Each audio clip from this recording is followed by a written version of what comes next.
Hey guys, yes, it's Tata's Tuesday, and I'm interrupting my regularly scheduled history of video game feminism for a couple reasons. One, it's because normally I do a preview on off weeks, but they're not doing so well, so I'm trying something different. But also, I'm just having a moment of gamer rage.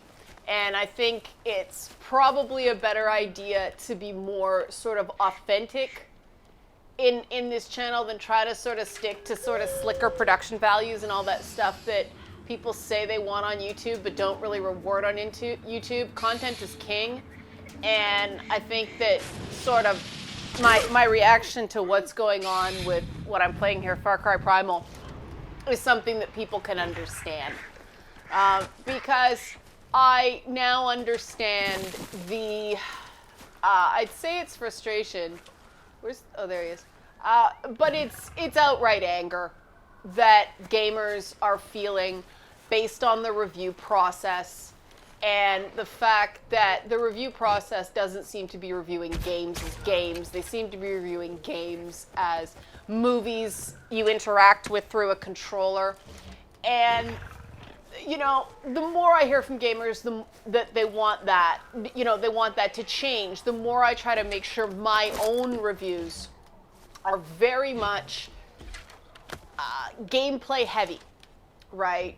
I've always been a gameplay person. When I used to do my own reviews for my TV show, game reviews for my own TV show, I had a scoring system where it's like, you had the graphics, audio, fun factor, gameplay. Gameplay counted for double, and then I just sort of added up everything, and that was the score.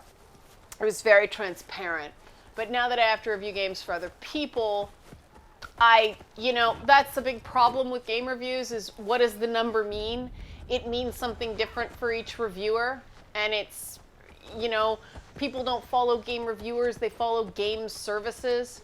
And holy cow, the reviews on Primal are, the game when I checked last is sitting at like a 77 on Metacritic, and that is not fair. This is a much better game than a 77. And when I read some of the explanations why, I was left feeling, did we play the same game? Because, I think I showed you guys this before, like, owl in the face is one of my favorite things to do. Oh, dude, you hit me. Saber-tooth in the face. No, okay, just continue on, Saber-tooth. But,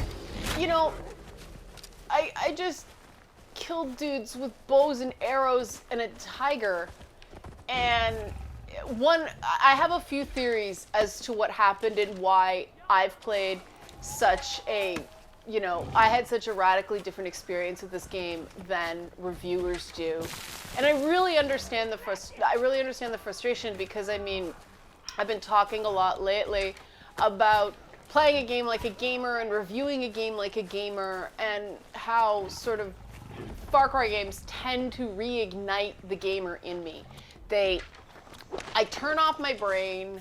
And I really don't care about the story. I just care about what I can do in game. What? Do you mind? I'm shooting a pig. Go get that guy, Tiger. I think that's really important. I think, escapist entertainment gets a bad rap because there's something to be said for products that can take us away from our shitty lives and remind us how to have fun. But Far Cry Primal isn't just escapist entertainment. It does do. Oh, you fucking! I just got backstabbed by a boar. What the freaking? Oh, you're a friendly. Okay, don't want that. Don't want to kill a friendly. Wait, are you a friendly? What are you? Oh, you're an Azila hunter. Stab. Yes, that was a woman. And let me see if I can show you guys. Yeah, let's see if I can put her down here. This is the only thing, there's not enough, oh, no, There, I don't know if you can, this one's wearing a shirt. Some of the Azila warriors don't wear shirts, the women. They are actually topless except for body paint. And I know there are certain people who are just gonna go crazy with that. You know, oh, exoticized minority and all that stuff. No, they're not exoticized minorities. They're primitive fucking human beings. And I think that's great that they actually didn't shy away from that. There's another thing I'm glad they didn't shy away from. This, I'm about to introduce you guys to one of my favorite characters in the game. She's a character in the sort of, older hunter trope. You know that whole thing where there's an older hunter who's one with the animals, and you're this like young upstart who doesn't know anything yet, and she kind of puts you through her paces. This is what this character is. Oh snap! That would have been bad. Upper. I mean, but just the sheer design of this character, I love her. She is awesome. And she's older. You can't tell now, but she's got gray hair. And I mean, okay, older. She calls you Mammoth Feet all the time. Older in, the Stone Age was probably about 40. But further on in the game, too, she shows you the freaking animal scars. She has all over her. And there's been a hunter trash talk here. But she's amazing. She carries herself with presence. She's an interesting design, and it's turning to night, so we can't see her very well now. I'm going to bail out of this. But I really like, I think it's pronounced, I always mess up the vowels in this game, Jaima, the hunter, that's her name. But I think she's a freaking amazing character. And all I've seen is reviewers other than me, the Escapist, and Jim Sterling. I reviewed, for those of you confused, I didn't review this game for the Escapist. I reviewed it for CG Magazine Online. And it's us that seem to really like it.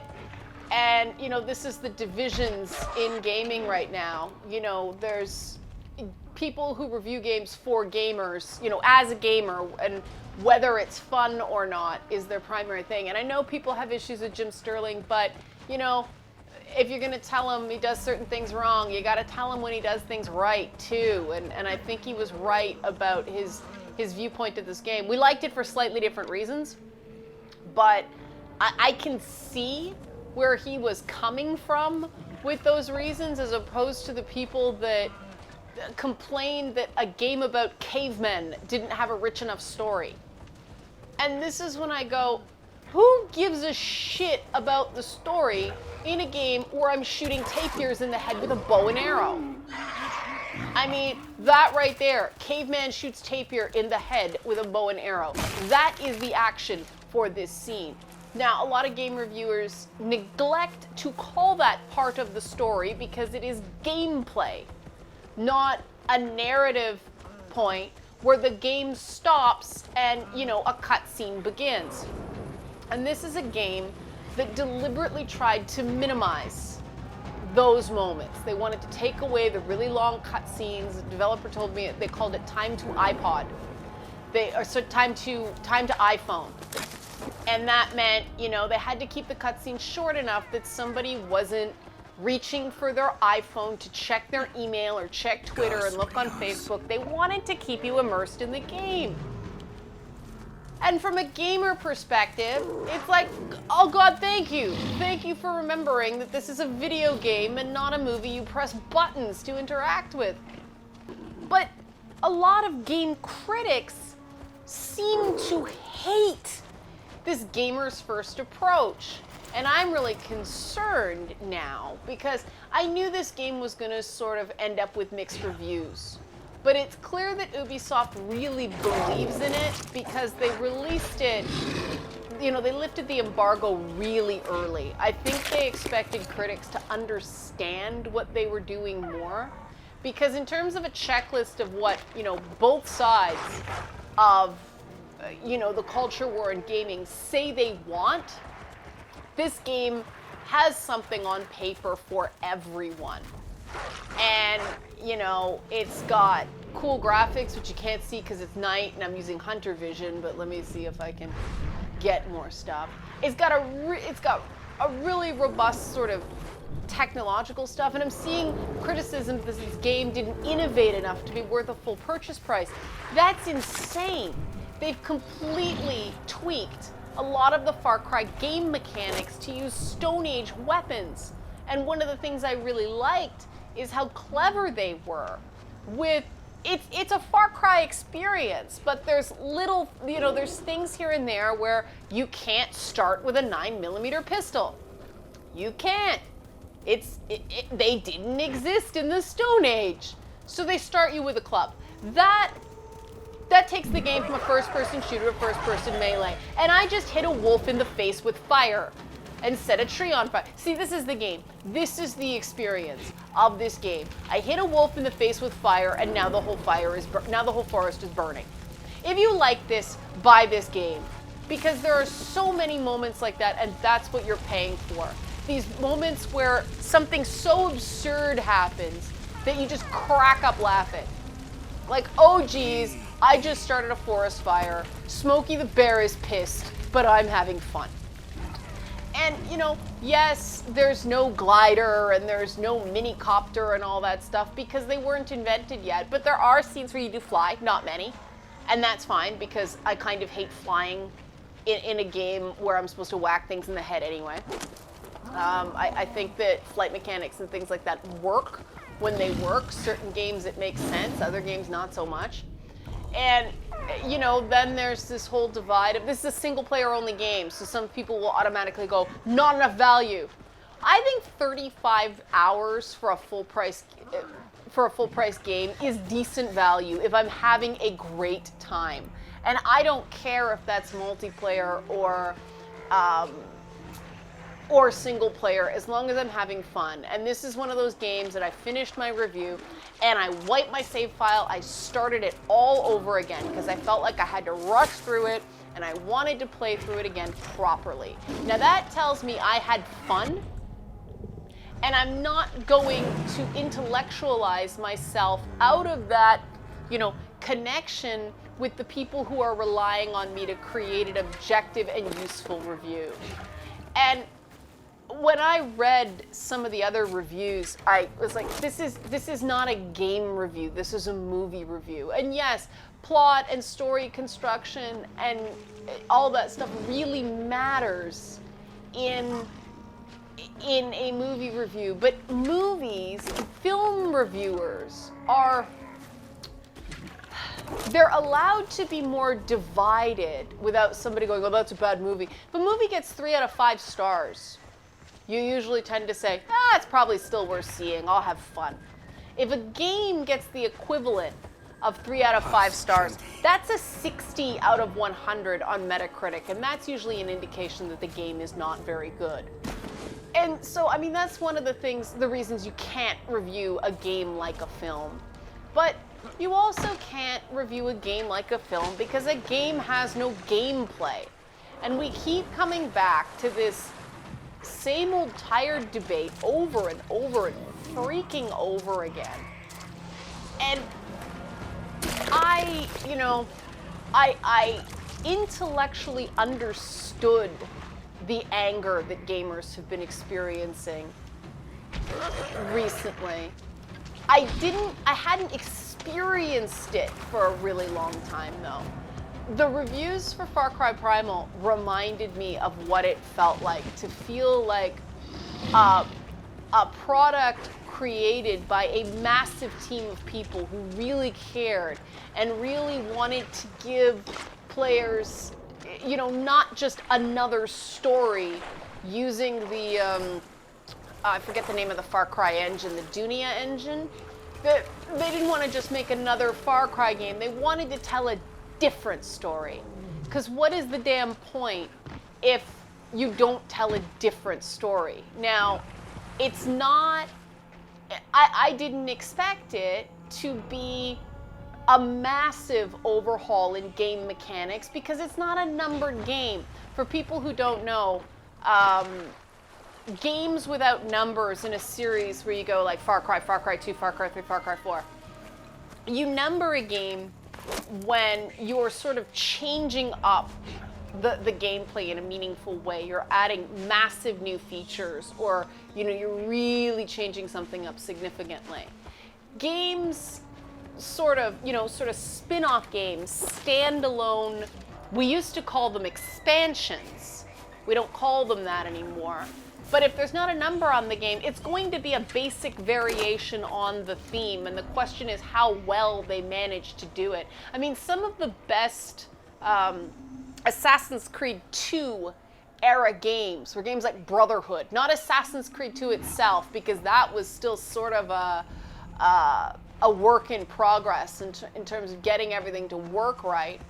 But games like Brotherhood were great. They had really good stories, and they refined the experience. They refined the mechanics and the process and the storytelling, and they experimented in interesting ways, and that's what I'm going to play these games for. Yes, there is a similarity in experience, but it's not reinventing the wheel, but it can't just be new plot, because if it's just additional narrative content, then what's the point of releasing it as a standalone? If it's just a continuation of the story, then it should just be DLC attached to the base game, because that's not enough. But this is speaking like a gamer. As a critic, it's just like, impress me, game dev. Dance, monkey, dance. And it's like, and there were monkeys here. Thanks, monkeys. Thanks for your service. But there's this idea, impress me. Instead of recognizing that we, as critics, and I've talked about this before, are really not important to gaming.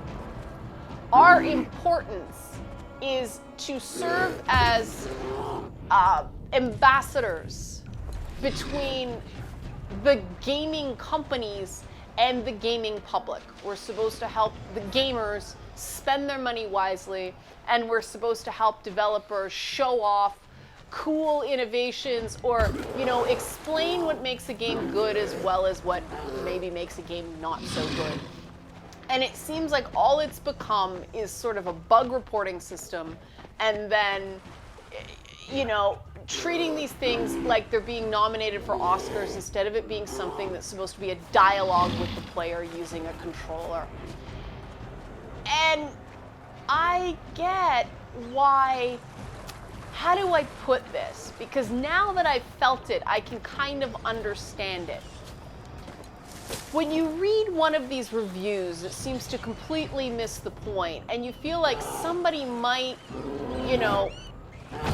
either not buy the game and miss out on a great experience, and then we don't get more games that are good, because good games don't sell, because we're an industry that claims to want innovation, and then we seem to go out of our way to punish innovation. But also, you don't want a game that doesn't give enough value to get glowing reviews because of a really great story when it plays clunky.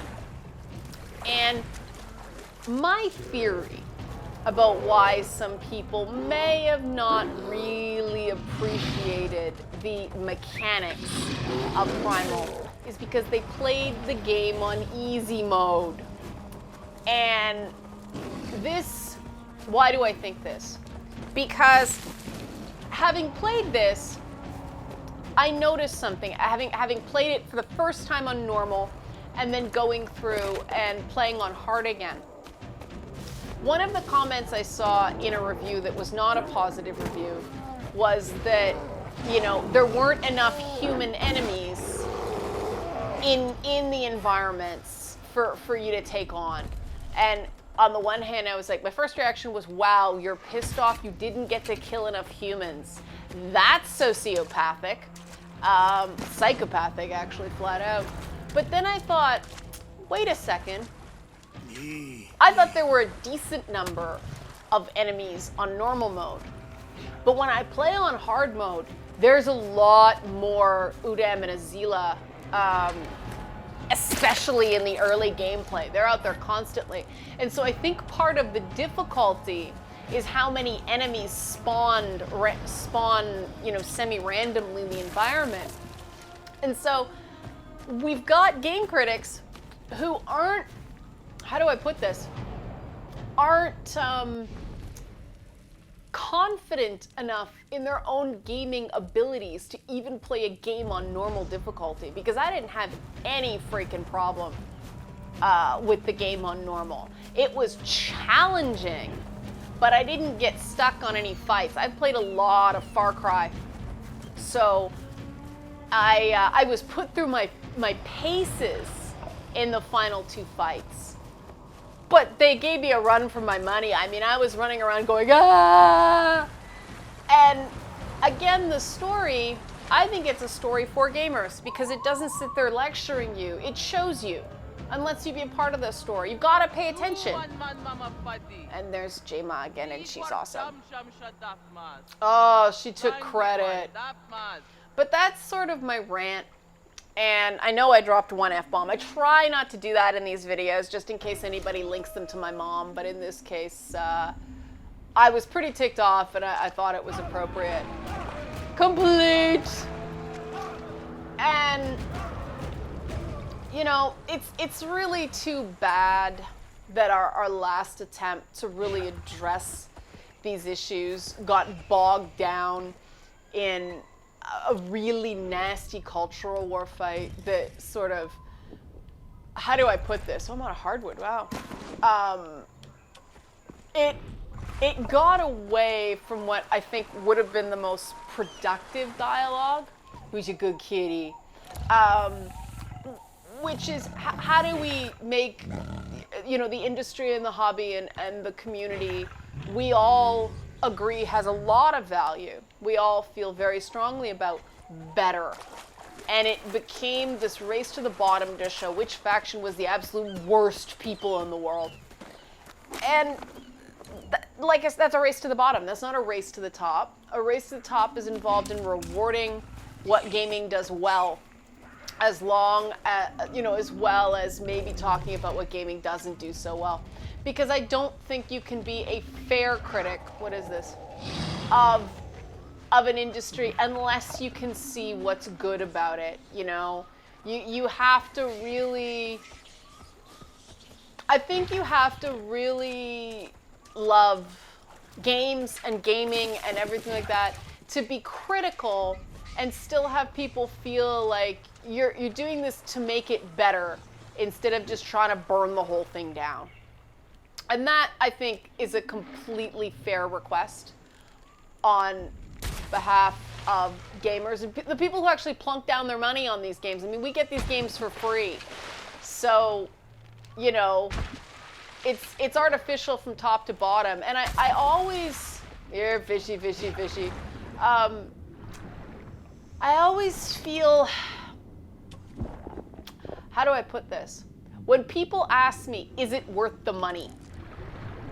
I never know what to say, because I know if I had not gotten a review copy of Far Cry Primal, I was going to buy Far Cry Primal just because of the new language. I wanted to experience the language. I wanted to check out what the new cameras they developed for this game would do. Because I mean that is innovation.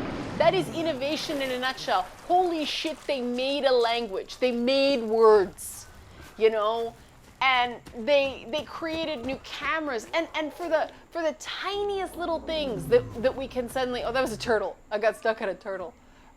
Killing the turtles is really bloody, by the way. It makes me feel really bad. I'm going to show you guys, but holy cow, they're really tough. And this is just, can you kill it, cat? Eat the turtle.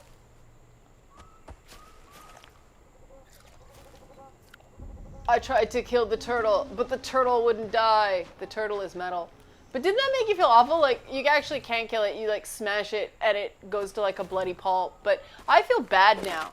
I just, like, tortured it. I abused that turtle. Look, he's got a little bloody spot on the back. I'm sorry, turtle. All right. That was for you guys. I wanted you to see it so that you wouldn't do it in game, because I feel terrible now. But what was I talking about? Oh, yeah, I was talking about, you know, the fact that we do sort of need to redefine where our standards are coming from and really start taking accountability for the impact of shitting on things that don't deserve to be shit on. And what are you? Oh, it's through his head. How are you still alive? You're like Deadpool, Wolf. How are you still alive, Wolf? You took a spear through the head. Jeez. Wow.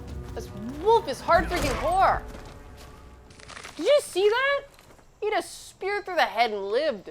I salute you, Wolf. I will wear your skin with pride. That's another thing about this game. I mean, yeah, normal people would be like, you know, you're killing animals. That's terrible. But, guys, I'm a caveman. That is how his spear already skinned, yeah.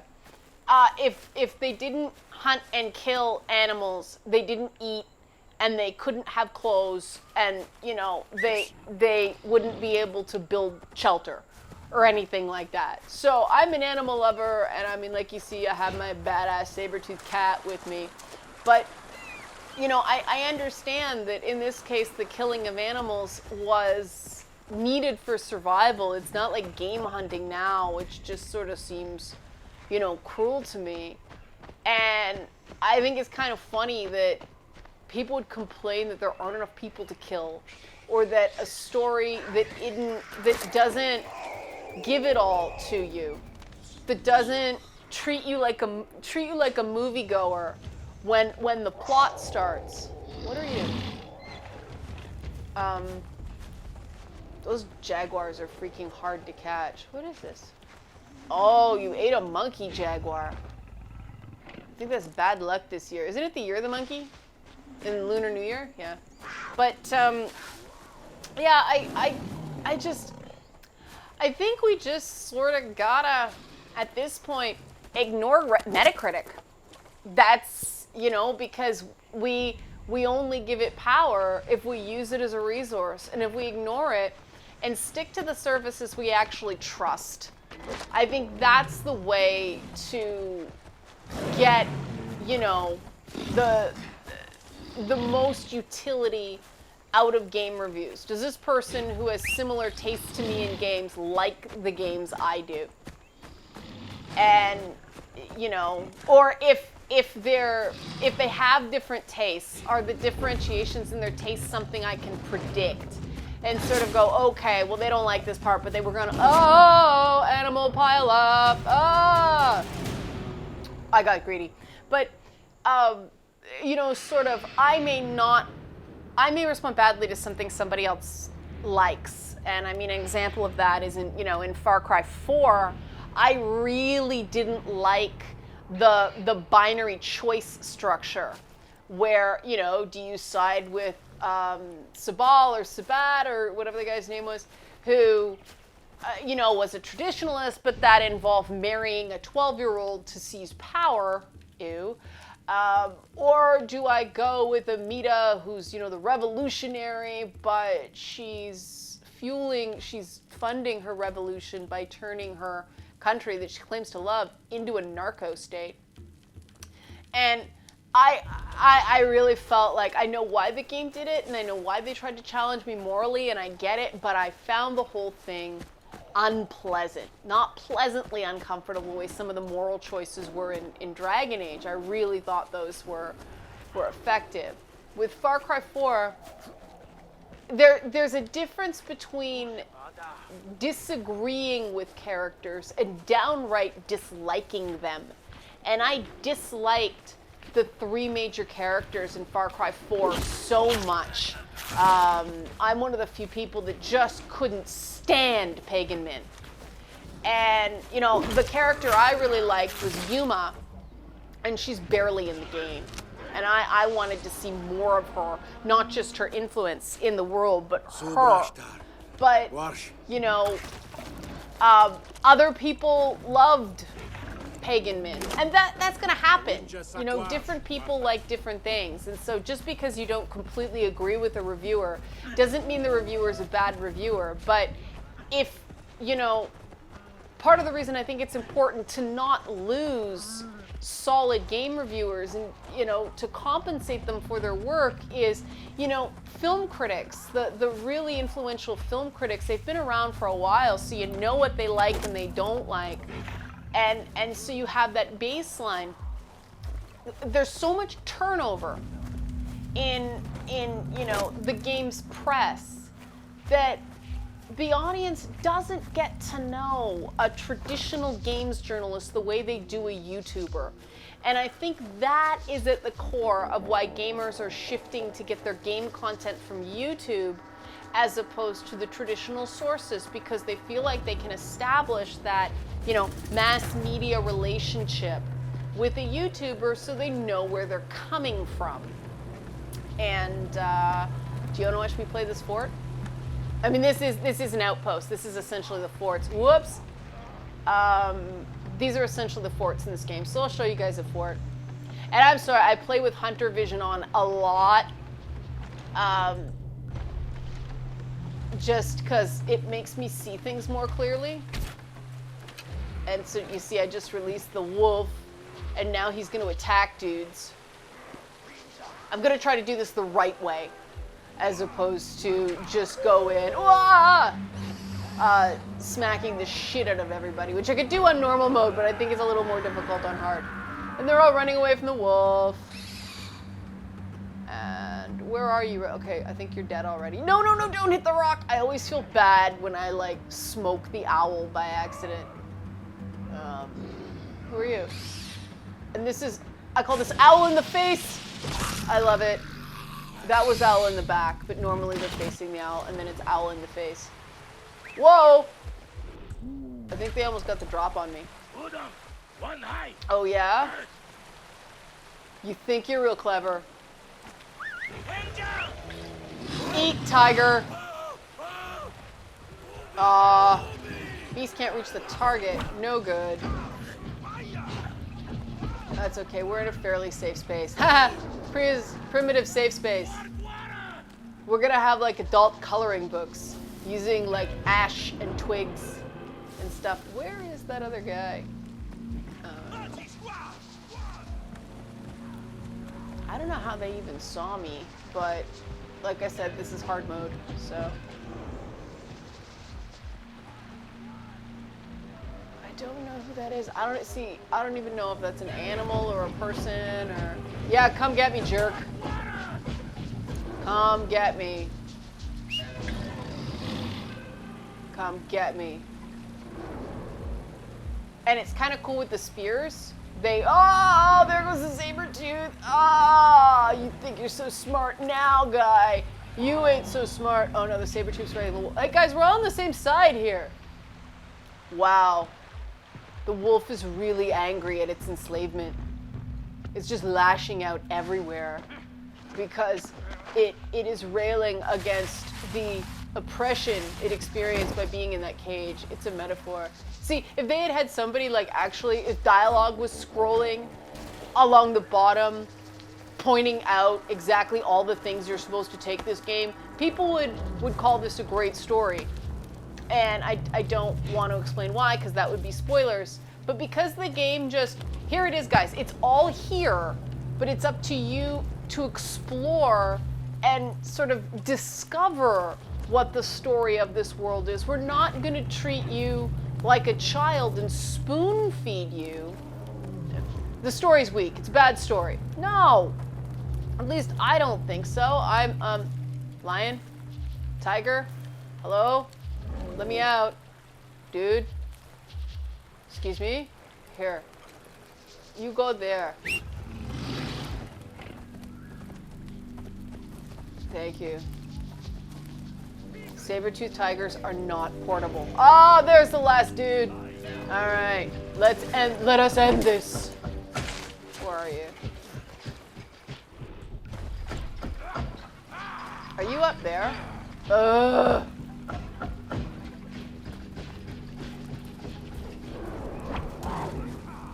How do I get up there? Ah, there. See, that's why I have hunter vision turned on.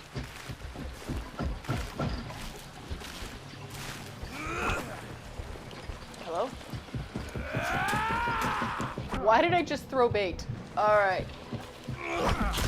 Alright, that was ugly, but it got the job done. Oh, victory dance!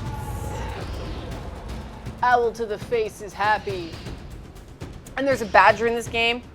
I'll do another video when I get the badger again, because I really like the badger, and I named the badger Timothy. So there'll be more badger coming up. But that's my video for the day. History of Feminism for Gamers will be back next week. I'm just gonna give up and call it a bi-weekly series now, because it's just too hard to fact check the whole thing in a week at a time. I probably should have banked a few episodes before I started, but you know, it's amazing to me how politically polluted the information sources are. But that's a story for another day. Thanks for watching my little rant. We will return to your regularly scheduled non-gameplay driven issues-based content on Tata's Tuesday next week.